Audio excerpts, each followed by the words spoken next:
இன்னைக்கு தமிழ்நாட்டையே திரும்பி பார்க்க வைக்கிற ஒரு நல்ல விஷயம் நடந்திருக்கு. உங்க எல்லாருக்கும் தெரியும். நடக்கவே நடக்காது, முடியவே முடியாது, இது அவரால் செய்யறதுக்கான சாத்தியக்கூறுகளே இல்லை அப்படின்னு சொல்றவங்க எல்லாரும் கண்ணுங்களுக்கு முன்னாடி அந்த விஷயம் நடந்திருக்கு. ஆமாங்க, நம்ம எல்லாருக்கும் தெரிஞ்சதான ஒரு விஷயம். தாவேகா அப்படிங்கிற லீடிங் பார்ட்டியா வந்து முன்னிலையில அவங்க ஜெயிச்சிருக்காங்க. இது எப்படி சாத்தியமாச்சு, இது எப்படி நடந்துச்சு அப்படின்னு கேட்டிங்கன்னா, ஆமாங்க, நான் பெஸ்ட் அப்படின்னு யாரெல்லாம் நினைக்கிறீங்களோ அவங்களால இதை செய்ய முடியும் அப்படிங்கிறத பத்தி தான் ஒரு எக்ஸ்பிரிமெண்ட் இருக்கு. இன்னைக்கு நம்ம அதை பத்தி தான் பேச போறோம்.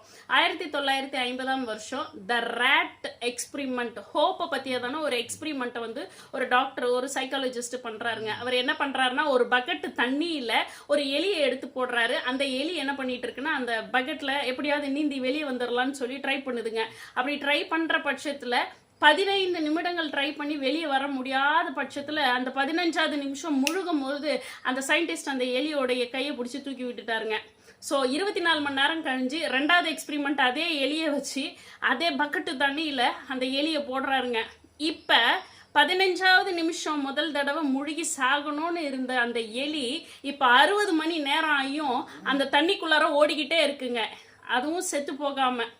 இதிலிருந்து அந்த சயின்டிஸ்ட் என்ன சொல்ல வர்றாரு அப்படின்னு பார்த்தீங்கன்னா, என்னால் முடியும், இதிலிருந்து நான் வெளியே வந்துடுவேன், இது என்னால் செய்ய முடியும், இது எனக்கு சாத்தியம்னு சொல்லி எந்த ஒரு மனுஷன் நினைக்கிறானோ அவனால் கண்டிப்பாக அந்த சுச்சுவேஷன்லேருந்து வெளியே வந்துட முடியும் அப்படிங்கிறத அவர் சொல்லி காட்டுறாருங்க. இதை தான் நம்ம ஹியூமன் சைக்காலஜியில் நம்ம இப்படி டிசைன் பண்ணுறோம். என்னால் முடியும், I can do, I am the best அப்படின்னு யாரெல்லாம் தனக்குள்ளாரே சொல்லிக் கொள்றாங்களோ அவங்கெல்லாம் ஒரு பெரிய இடத்துல, ஒரு பெரிய லெவலில் போனதை வந்து இந்த இடத்துல சுட்டி காட்டுறாங்க.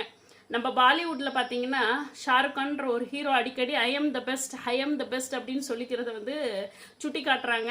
அவர் அப்படி சொல்றதுனால தான் இன்னைக்கு அவர் என்ன பண்றாருன்னா முதல் இடத்துல இருக்கிறாரு அப்படிங்கிறத சொல்றாங்க. முகமது அலி அப்படிங்கிற ஒரு நல்ல பாக்ஸர் இருக்காருங்க. அவரும் அடிக்கடி தன்னைத்தானே சொல்லிக்கொள்ற ஒரு வேர்டு என்னன்னு பார்த்தீங்கன்னா, I am the best, I can win அப்படின்றத அடிக்கடி சொல்லுவாருங்களாம். ஸோ அதே சமயத்தில் இப்போ ரொனால்டோ அப்படிங்கிற ஒரு ஃபுட்பால் பிளேயரும் தன்னைத்தானே ஐ எம் த பெஸ்ட்னு சொல்லிக்கிறத சொல்லி காட்டுறாங்க.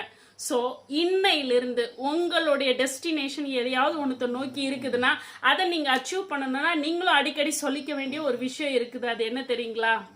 ஐ எம் த பெஸ்ட், என்னால், ஐ கேன் டூ, என்னால் முடியும் அப்படிங்கிற ஒரு விஷயத்த நீங்கள் சொல்ல சொல்ல நீங்களும் அந்த விஷயத்தை நோக்கி போவீங்க, அந்த விஷயத்த உங்களாலேயும் செய்ய முடியுங்க. ஸோ இன்னையிலேருந்து நீங்களும் அதை ட்ரை பண்ணுங்க, ஒரு நல்ல டெஸ்டினேஷனுக்குள்ளே நுழைங்க.